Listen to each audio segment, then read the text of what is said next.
أعوذ بالله من الشيطان الرجيم. بسم الله الرحمن الرحيم. السلام عليكم ورحمة الله وبركاته. الحمد لله رب العالمين، والصلاة والسلام على أشرف المرسلين سيدنا مولانا محمد وعلى آله وصحبه أجمعين. قال رب اشرح لي صدري ويسر لي أمري واحلل عقدة من لساني يفقه قولي. اللهم نور قلوبنا بنور هدايتك كما نورت الأرض بنور شمسك أبدا أبدا يا أرحم الراحمين. نويت تعلم وتعليم وتذكر وتذكير والنفع والانتفاع والإفادة والاستفادة والحث على التمسك بكتاب الله وسنة رسوله والدلالة على الخير ابتغاء مرضاته وقربه وثوابه. وصلى الله على سيدنا محمد وعلى آله وصحبه وسلم والحمد لله رب العالمين. الحمد لله ثم الحمد لله. Kita rafakkan kesyukuran kehadrat Allah Subhanahu wa taala di atas limpah kurnia dan izin Allah. Dapat sama-sama sekali lagi kita meneruskan kelas pengajian kita pada malam ini. Mudah-mudahan kerja amal baik yang sedikit ini akan diberkati oleh Allah Subhanahu wa taala dan dilipat gandakan ganjaran pahalanya kepada kita insya-Allah. Dan sebelum kita meneruskan, mari sama-sama kita menghadiahkan surah Al-Fatihah ke atas junjungan besar Nabi kita Muhammad sallallahu alaihi wasallam, ahli keluarganya, para sahabat dan pengikut sahabat, seterusnya kepada ulama-ulama terdahulu, ibu bapa kita, kaum muslimin dan muslimat, mukminin dan mukminat. Al-Fatihah. A'udzubillahi minasyaitonir rajim. Bismillahirrahmanirrahim. Alhamdulillahi rabbil alamin, arrahmanir rahim, maliki yaumiddin. Iyyaka na'budu wa iyyaka nasta'in. Ihdinas siratal mustaqim, siratal ladzina an'amta 'alaihim ghairil maghdubi 'alaihim waladdallin. Amin. Allahumma salli ala Sayyidina Muhammadin Nabiyil Ummi wa ala alihi wa sahbihi wa sallim. Allahumma salli ala Sayyidina Muhammadin Nabiyil Ummi wa ala alihi wa sahbihi wa sallim. Allahumma salli ala Sayyidina Muhammadin Nabiyil Ummi wa ala alihi wa sahbihi wa sallim. Allahumma salli ala Sayyidina Muhammadin Nabiyil Ummi wa ala alihi wa sahbihi wa sallim. Allahumma salli ala Sayyidina Muhammadin Nabiyil Ummi wa ala alihi wa sahbihi wa sallim. Allahumma salli ala Sayyidina Muhammadin Nabiyil Ummi wa ala alihi wa sahbihi wa sallim. Allahumma salli ala Sayyidina Muhammadin Nabiyil Ummi wa ala alihi wa sahbihi wa sallim. Allahumma salli ala Sayyidina Muhammadin Nabiyil Ummi wa ala alihi wa sahbihi wa sallim. Allahumma salli ala Sayyidina Muhammadin Nabiyil Ummi wa ala alihi wa sahbihi wa sallim. Allahumma salli ala Sayyidina Muhammadin Nabiyil Ummi wa ala alihi wa sahbihi wa sallim. Allahumma salli ala Sayyidina Muhammadin Nabiyil Ummi wa ala alihi wa sahbihi wa sallim. Alhamdulillah. InsyaAllah tuan-tuan, pada malam ini kita akan masuk tajuk yang seterusnya, anjuran mendoakan orang bersin dan menahan menguap.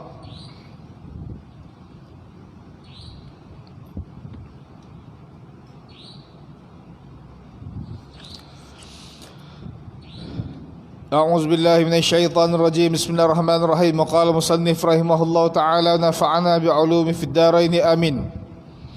anjuran mendoakan orang bersin dan menahan menguap. Imam Al-Bukhari meriwayatkan daripada Abu Hurairah radhiyallahu anhu anna an-nabiy sallallahu alaihi wasallam qala inna Allaha yuhibbul utas wa yakrahu at-tathawub wa idza atasa ahadukum wa hamidallah kana haqqan ala kulli muslimin sami'ahu an yaqula lahu yarhamukallah wa amma at-tathawub fa innama huwa minasyaitan fa idza tathaba ahadukum falyuraddahu mastata' fa inna ahadakum idza tathaba dhahika minhu syaitan. Maksudnya bahawa Nabi sallallahu alaihi wasallam bersabda, sesungguhnya Allah Subhanahu wa taala menyukai bersin dan tidak menyukai menguap. Oleh itu, apabila seseorang daripada kalangan kalian bersin lalu memuji Allah Subhanahu wa taala dengan mengucapkan alhamdulillah, maka setiap muslim lain yang mendengarnya hendaklah mengatakan kepadanya, yarhamukallah, semoga Allah merahmatimu.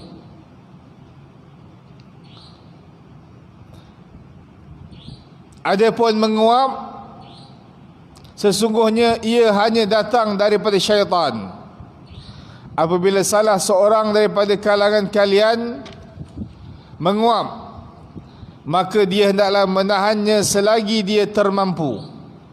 Sesungguhnya apabila seseorang di antara kalian menguap, syaitan ketawa berasa senang kepadanya.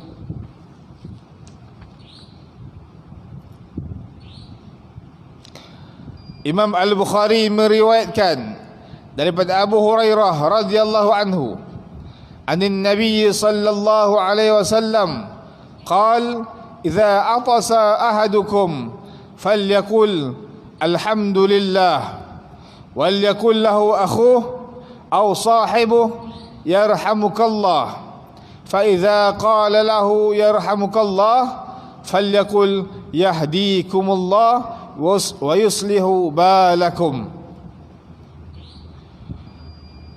Maksudnya daripada Nabi sallallahu alaihi wasallam, baginda sallallahu alaihi wasallam bersabda, apabila seseorang daripada kalangan kalian bersin, dia hendaklah mengucapkan alhamdulillah, segala puji pujian bagi Allah.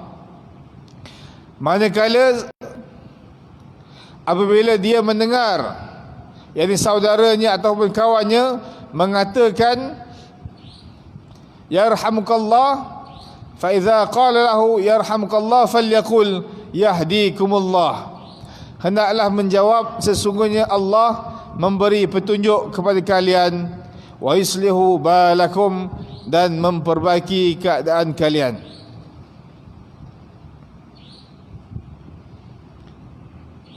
Alhamdulillah, kita mendengar lagi hadis Nabi sallallahu alaihi wasallam yang mana pada malam ini Nabi sallallahu alaihi wasallam mengajarkan kepada kita tentang adab ataupun akhlak di antara sesama muslim, yaitu mendoakan orang yang bersin. Ini sebahagian daripada adab dan akhlak yang diajarkan oleh baginda Nabi sallallahu alaihi wasallam. Bila mana kita mendengar sahabat kita, kawan kita ataupun orang lain bersin, maka kita hendaklah mendoakan kepada orang yang bersin itu dengan yarhamukallah. Moga-moga Allah Subhanahu wa taala merahmatimu. Di mana ada perbahasan para ulama berkaitan dengan apabila seseorang itu bersin ini, apa yang perlu kita buat. sama ada orang yang bersin dan orang yang mendengar. Orang yang bersin tadi.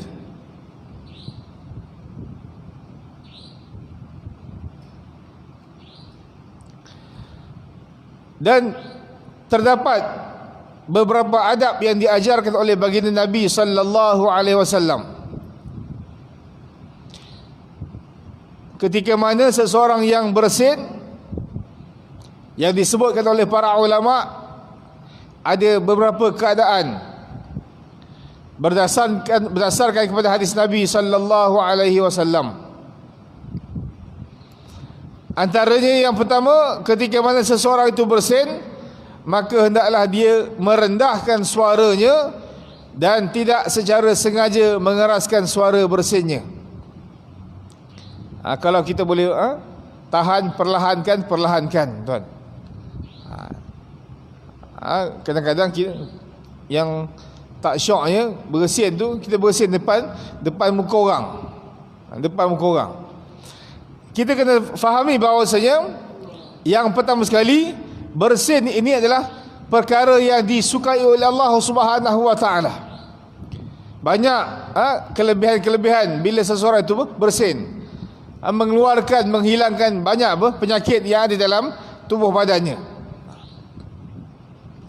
Tetapi bila mana jika disebutkan Allah Subhanahu wa taala suka orang yang bersin, bukanlah bermakna kita boleh bersin ikut suka hati kita, tanpa adab, tanpa akhlak yang telah diajarkan oleh baginda Nabi sallallahu alaihi wasallam.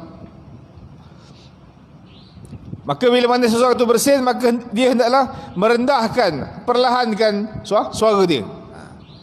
Kalau boleh lagi perlahan, semampu mungkin. Jangan dia bersin dengan suara yang tinggi.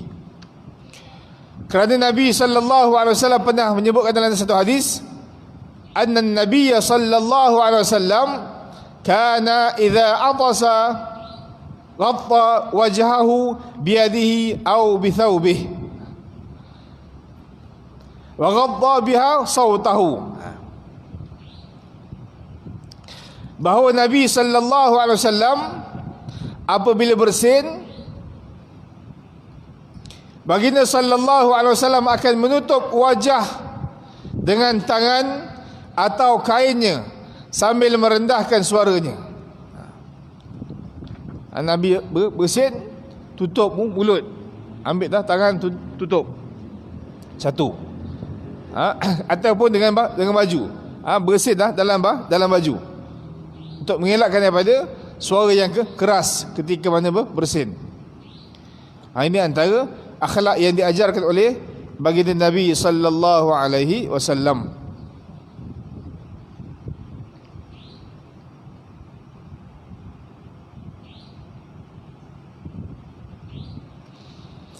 Dia kata, kemudian yang kedua, hendaklah bagi orang yang bersin menahan diri untuk tidak menolehkan leher, yakni menekukkan leher ke kanan atau ke kiri ketika sedang bersin, kerana hal tersebut dapat membahayakannya.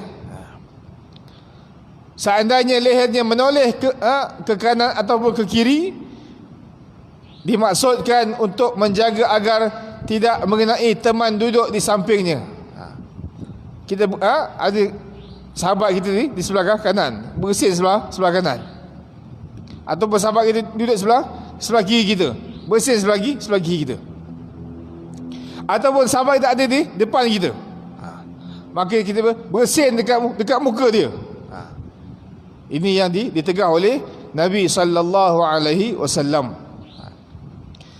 Maknanya bila nak bersin tu, maksudnya kita tutup mulut kita, sama ada dengan tangan kita, ataupun dengan baju kita, ataupun dengan tuala kita, ataupun dengan ridak kita ni kan, tutup mulut, bersin.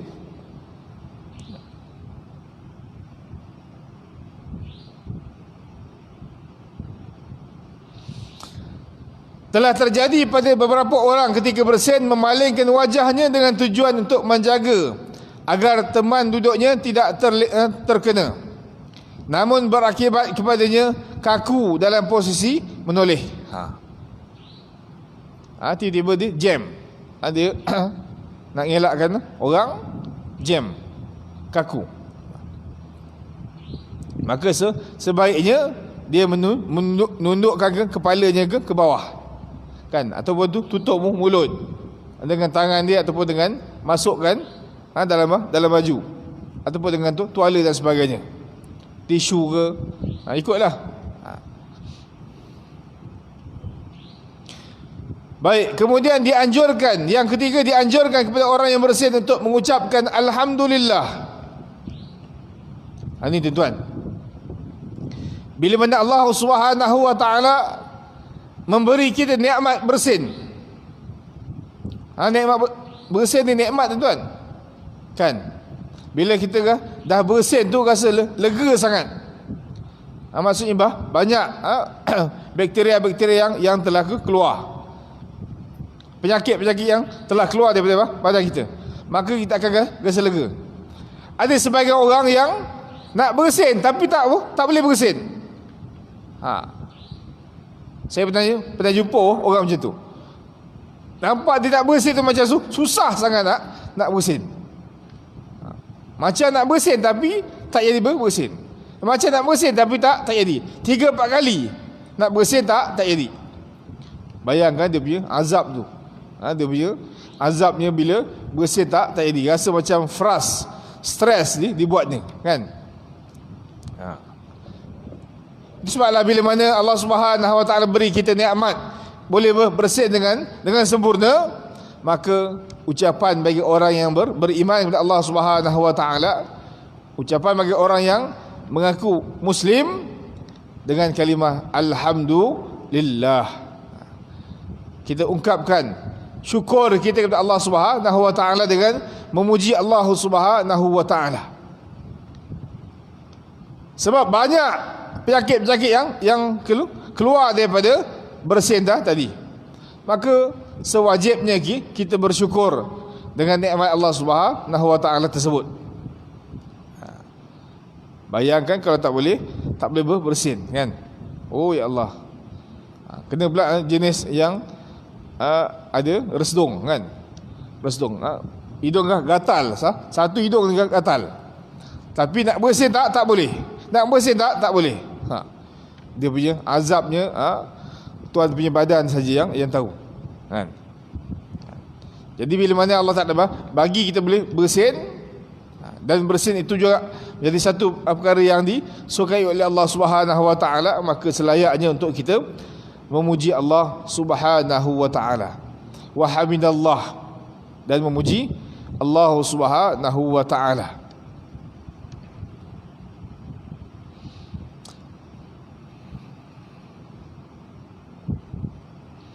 Kemudian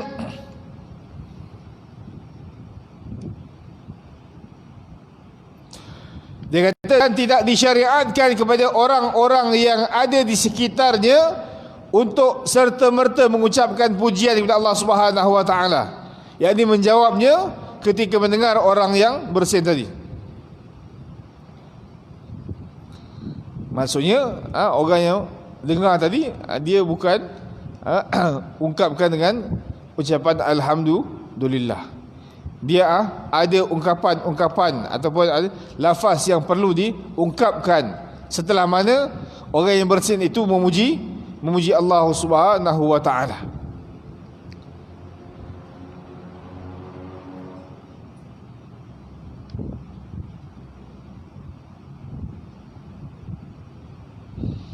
Baik.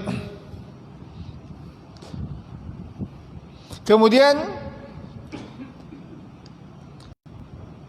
itu bagi orang yang bersin lah. Adab bagi orang yang bersin. Yang keempat disebutkan, wajib bagi setiap orang yang mendengar orang bersin dan mengucapkan alhamdulillah untuk melakukan tashmid kepadanya, iaitu dengan mengucapkan yarhamukallah. Tuan-tuan, benda ni bukan benda yang dibuat-buat oleh orang dahulu-dahulu tak. Tetapi mereka melakukannya dengan mengikuti apa yang telah diajarkan oleh baginda Nabi sallallahu alaihi wasallam. Kan? Orang tua lagi kita selalu ajar lagi kita. Bila bersin sebut alhamdulillah. Kemudian bila dengar orang bersin, kita doakan dia dengan ya rahamukallah. Itu semua bukan benda yang dibuat-buat, tetapi berdasarkan kepada hadis Nabi sallallahu alaihi wasallam. Ay yaqula lahu yarhamukallah. Hendaklah engkau katakan kepadanya, iaitu kepada orang yang bersin itu dengan yarhamukallah. Semoga Allah Subhanahu wa taala merahmati akan kamu. Dan ulama membahaskan tentang macam mana keadaannya kalau kata orang yang bersin itu dia bersin tetapi tidak memuji Allah Subhanahu wa taala. Bila mana Allah bagi nikmat, terlupa nak memuji Allah Subhanahu wa taala. Maka dikatakan bahawasanya apabila tidak mendengarnya mengucapkan alhamdulillah, maka janganlah mengucapkan tashmid, ucapan yarhamukallah kepadanya, dan tidak perlu mengingatkannya untuk mengucapkan hamdalah, ucapan alhamdulillah. Kalau kata orang yang bersin tak ucapkan alhamdulillah, kita pun tak perlu kepada mendoakannya dengan yarhamukallah. Tetapi ada setengah pendapat yang menyebutkan bahawasanya bila mana kita mendengar orang bersin dalam keadaan dia tak menyebutkan alhamdulillah, maka kita ingatkan dia. Dia bersin kemudian buat dek je, buat tak reti. Kita sebelah dia ni dengar dia bersin, maka kita ingatkan dia yarhamukallah idza hamidallah. Moga-moga Allah Subhanahu wa taala merahmati akan engkau apabila engkau memuji Allah Subhanahu wa taala. Ada setengah pendapat ulama menyebutkan bahawasanya kalau kata orang tu bersin buat dia tak sebut alhamdulillah, kita pun buat tak reti. Satu. Yang kedua, ada juga pendapat menyebutkan bahawasanya apabila orang yang bersin itu tidak memuji Allah Subhanahu wa taala, tidak menyebut alhamdulillah, maka kita ajarkan dia, ingatkan dia dengan yarhamukallah idza hamidallah. Moga-moga Allah Subhanahu wa taala merahmati engkau idza hamidallah, sekiranya engkau memuji Allah Subhanahu wa taala. Boleh belaka. Kita nak ambil yang nombor satu, yang pertama ataupun yang kedua. Itu terpulang kepada kita. Baik. Kemudian seterusnya antara adab ataupun akhlak.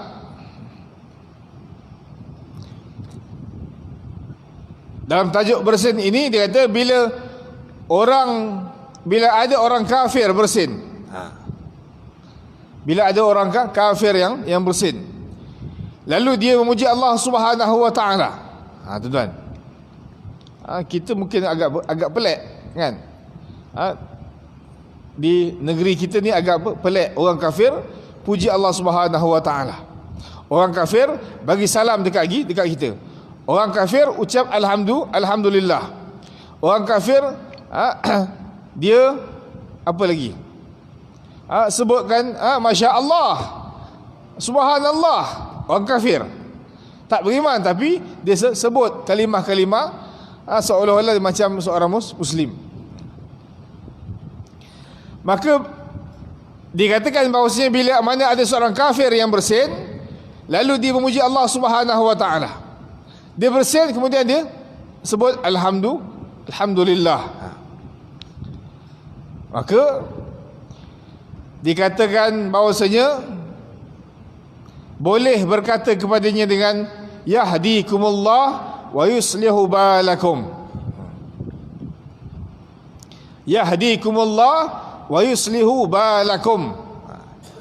Semoga Allah Subhanahu wa taala memberikan kalian petunjuk dan memperbaiki keadaan kalian. Kita doakan agar dia dapat petunjuk. Dia puji Allah tu dah baik dah tu. Dah bagus dah tu. Kan? Bila kita dengar dia puji Allah, maka kita doakan dia. Yahdikumullah. Mudah-mudahan Allah bagi dia hidayah kepada engkau. Hal ini berdasarkan hadis Nabi sallallahu alaihi wasallam daripada Abu Musa Al-Asy'ari radhiyallahu anhu. Ia berkata, "Kana al-yahudu yata'atasuna 'inda Rasulillah sallallahu alaihi wasallam yarjuna ay yaqula lahum yarhamukumullah fayaqul yahdikumullah wa yuslihu balakum." Nabi ajar. Orang-orang Yahudi berpura-pura bersin di hadapan Rasul sallallahu alaihi wasallam. Ini perangai orang Yahudi. Pura-pura bersin. Minggu lepas kita dah bincang orang Yahudi pura-pura bagi salam. Assalamualaikum. Assalamualaikum. Pura-pura bunyi macam bagi salam, tapi sebenarnya mendoakan kebinasaan, kecelakaan. Maka bila mana orang Yahudi memuji Allah Subhanahu wa taala di hadapan Nabi sallallahu alaihi wasallam dengan sebutan alhamdulillah, mereka berharap Rasul sallallahu alaihi wasallam sudi mengatakan kepada mereka yarhamakumullah. Yarhamukumullah. Diharap supaya Nabi doakan dia dengan rahmat. Namun Rasul sallallahu alaihi wasallam hanya mengucapkan yahdikumullah wa yuslihu balakum. Yahdikumullah wa yuslihu balakum. Moga Allah memberikan petunjuk kepada kalian, memperbaiki keadaan kalian.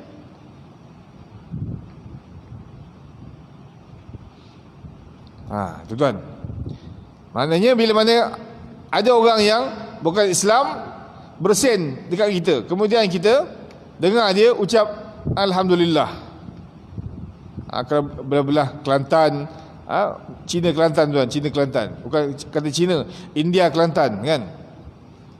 Subhanallah ni biasa. Assalamualaikum ni biasa. Kan, masya-Allah biasa kan. Bagi orang tu biasa.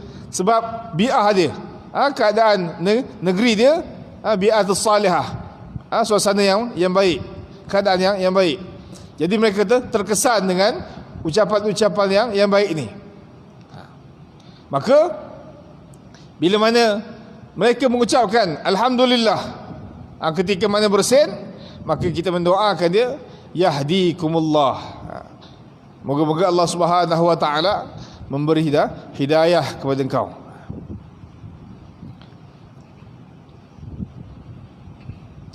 Baik, seterusnya,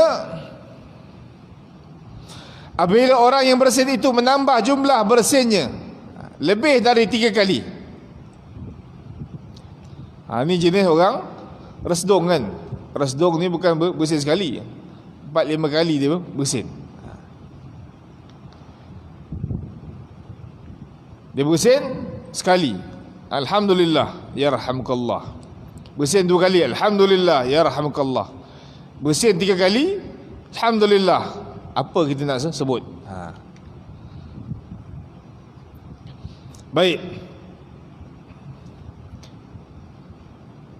Maka disebutkan tidak perlu dijawab dengan ucapan yarhamukallah ataupun dengan ucapan yarhamukumullah.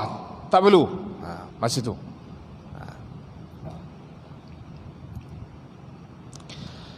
Kerana hal ini berdasarkan sabda Rasul sallallahu alaihi wasallam, "Idza atasa ahadukum falyushammithu jalisuhu wa in zada ala thalathin fahuwa mazkumun wala tushammit ba'da 3 marrat.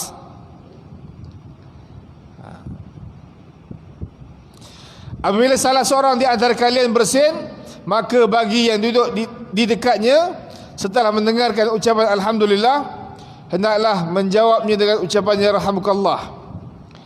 Apabila dia bersin lebih daripada 3 kali, bersin asyum kan, lebih 3 kali. 3 kali tu bolehlah lagi dengan ya rahmukallah.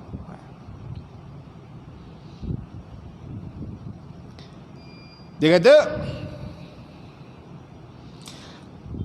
apabila dia bersin lebih daripada 3 kali, berarti ia sedang terkena selsema. Tuan, dia kena selsema. Orang selsema kan biasa bersin banyak kali kan. Dan jangan engkau beri jawapan yarhamukumullah setelah 3 kali bersin. Tak payah 3 kali, cukup dengan kita sebut yarhamukumullah 3 kali bersin. Lepas tu kalau dia bersin lagi, disebutkan dan jangan mendoakan orang yang bersin lebih dari 3 kali, serta jangan pula mengucapkan kepadanya doa syafakallah wa afak.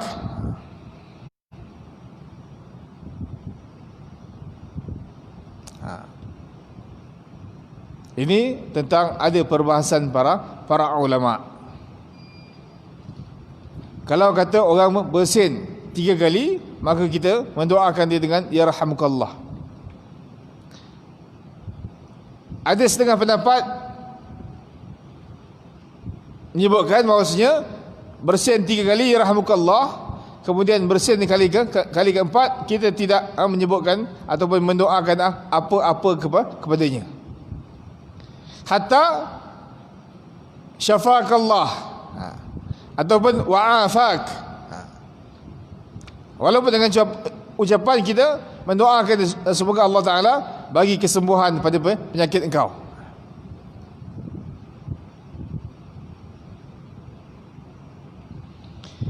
Kerana ada pendapat menyebutkan bahawasanya tidak disyariatkan menyebutkan syafakallah ataupun wa'afak, kerana tidak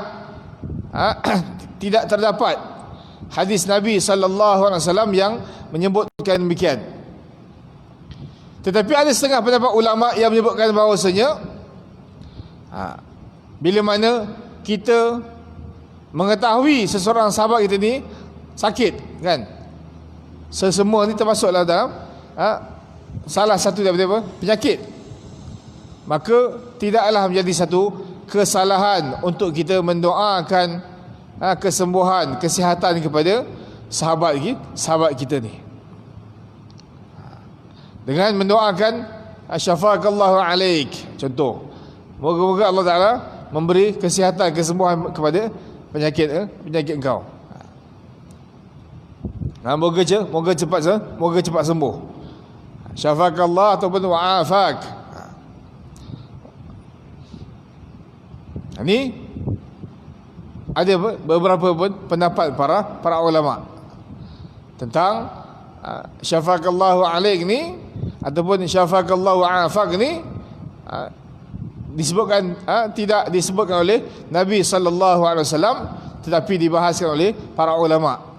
Kita mendoakan kesembuhan kepada saudara kita, termasuk dalam akhlak ataupun adab seorang mukmin kepada mukmin yang lain, mendoakan kesejahteraan, kesembuhan kepada sahabat ataupun saudaranya yang sakit. Baik, kemudian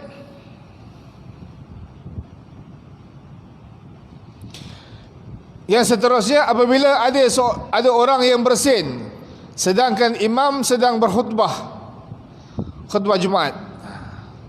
Ada orang imam tengah khutbah, ada orang bersin. maka ia harus mengucapkan alhamdulillah dengan merendahkan suara. Boleh kita ucapkan alhamdulillah dengan merendahkan suara.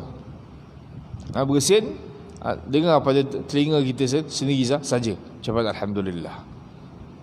Dengar pada telinga kita saja.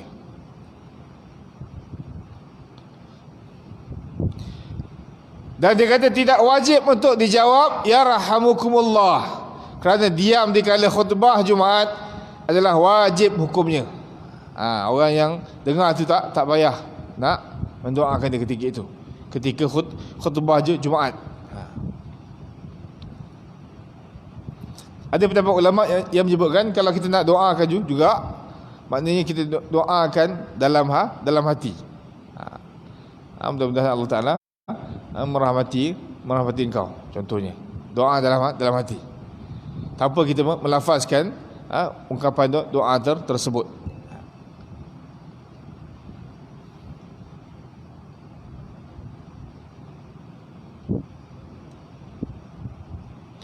Baik, kemudian seterusnya, barang siapa yang bersin sedangkan ia berada dalam keadaan tidak boleh untuk berzikir.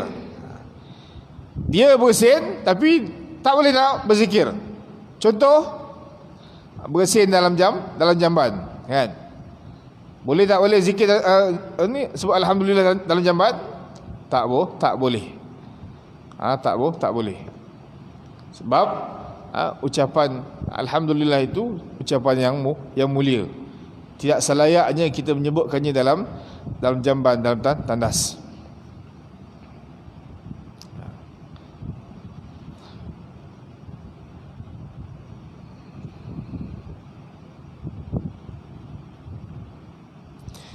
Baik, kemudian dan apabila dia tersilap menyebutkannya alhamdulillah, kan? Dalam jamban dah biasa bersin saja sebut alhamdulillah, tiba-tiba dalam jamban pun dia bersin, dia sebut alhamdulillah. Tak perasan. Sabaqal kalam, terlepas cakap. Perkataan yang terlepas. Maka yang terlepas tu dimaafkan. Tetapi ada pun orang yang mendengarnya ucapan alhamdulillah itu, tidak wajib bagi dia untuk menjawab dengan ya rahamukallah. Tak payah. Sebab keadaan dia tidak sesuai. Dalam jamban, dalam tandas sebut alhamdulillah.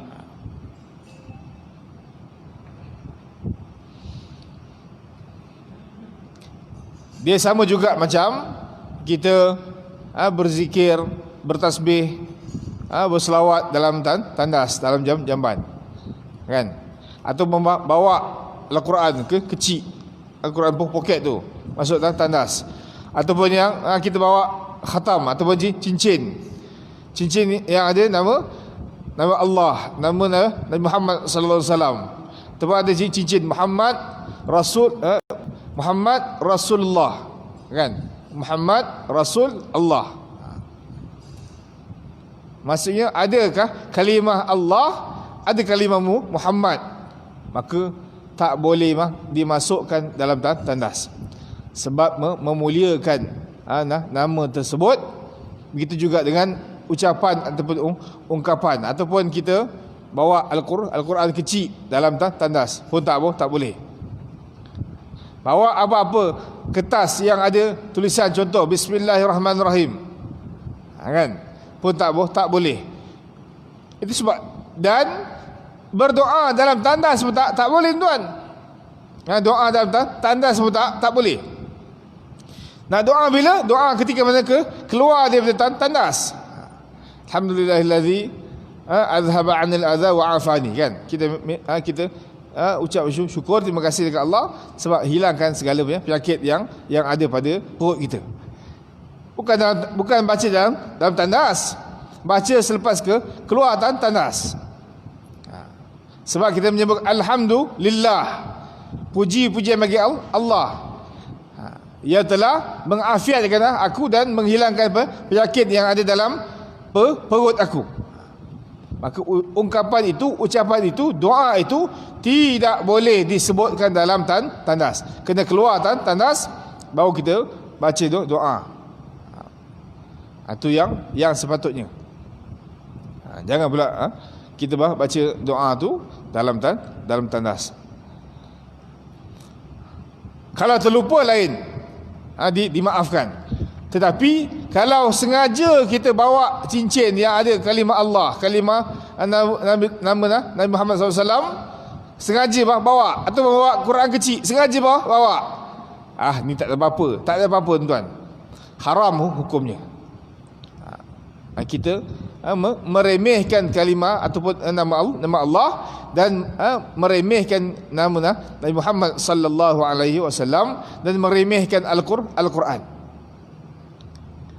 Dan sampai satu tahap kalau kita melecehkan nama Allah dan nama Nabi Muhammad SAW, dan juga mushaf yang kecil itu bawa, tidak apa-apa ni, apa je ni, setakat Quran je pun, bukan ada apa-apa. Kita memperleceh, meremehkan, takut sampai jatuh kufur. Kufur tu perbuatannya kufur, orangnya kafir. Orang yang buat tu kafir sebab meremehkan, istihza. Istihza bi ismillah wa istihza bi ismi Rasul sallallahu alaihi wasallam. Sama juga macam contoh kata kita dalam masjid. Dalam masjid, jap tuan, sambung azan insya-Allah.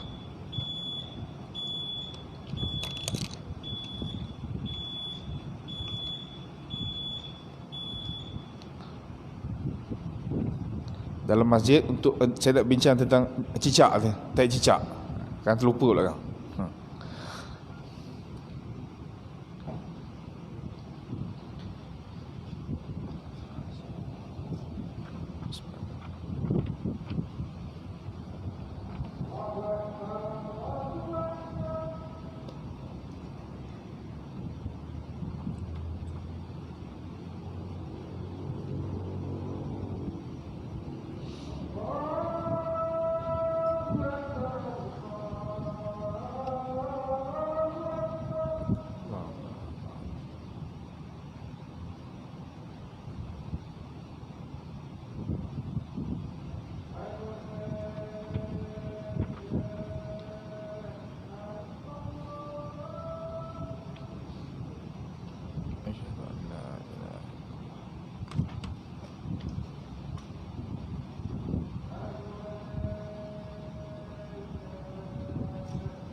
آتي سيدنا محمد والشرف ولا تدرك إنه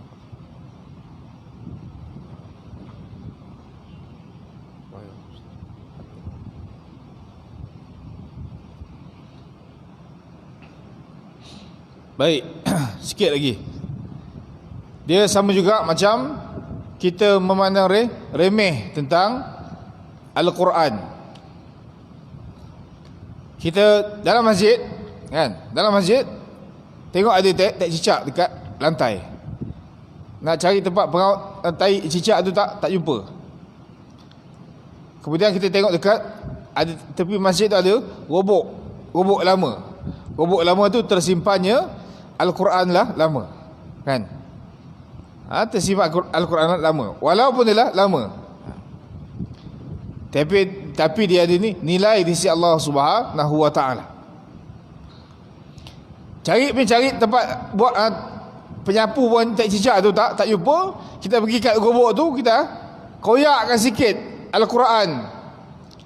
Kertas Al-Quran tu koyakkan sikit. Ni bukan ada apa pun, setakat kertas Quran je pun. Jaga baik tuan. Nampak macam remeh.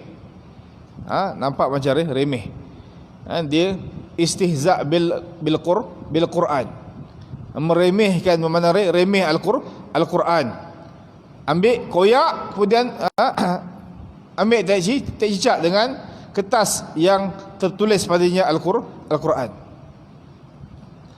Kalau dia memandang remeh dengan perbuatan tersebut, memandang remeh dengan Al-Quran tersebut, maka boleh jatuh kafir. Jatuh kafir. Gugur akidah. Rosak akidah. Sebab dia istihza' bil Quran. Sama juga macam kita masuk tandas, kan? Sebab kita tidak dibenarkan sama sekali.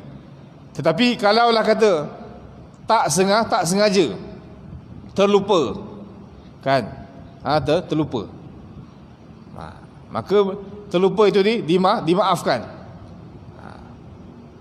Tetapi jangan kita sengaja dalam keadaan kita tahu bahawasanya benda ini tak boleh, tapi bawa juga masuk sengaja.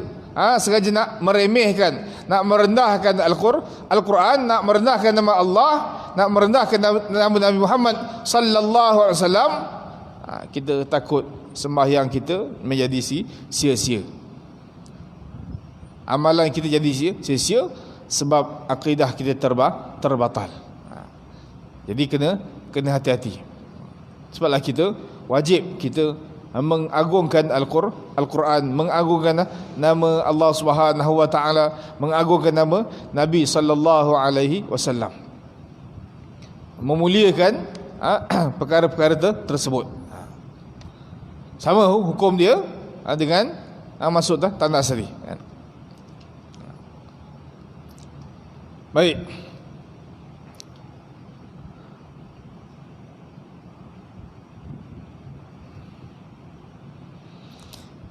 Maka kesimpulan yang boleh kita buat bahawasanya bila mana seseorang itu bersin, maka hendaklah dia memuji Allah Subhanahu wa taala, sebab Allah Taala bagi nikmat kesihatan kepada dia dengan mengucapkan alhamdulillah. Kemudian bila mana orang yang mendengar je, hendaklah dia mendoakan orang yang bersin itu dengan ucapan yarhamukallah, yarhamukallah. Kemudian bila mana dalam keadaan yang dibenarkan, maka hendaklah dia memuji Allah Subhanahu wa taala, dan dalam keadaan yang tidak dibenarkan, maka dia hendaklah diam ataupun tidak memuji Allah Subhanahu wa taala secara lafzan, secara lafaz. Jadi seterusnya kita akan masuk dalam bab menahan menguap. Ini juga perbahasan yang agak panjang. InsyaAllah kita akan bincang perkara yang berkaitan dengan menahan menguap ini pada minggu yang akan datang, insya-Allah.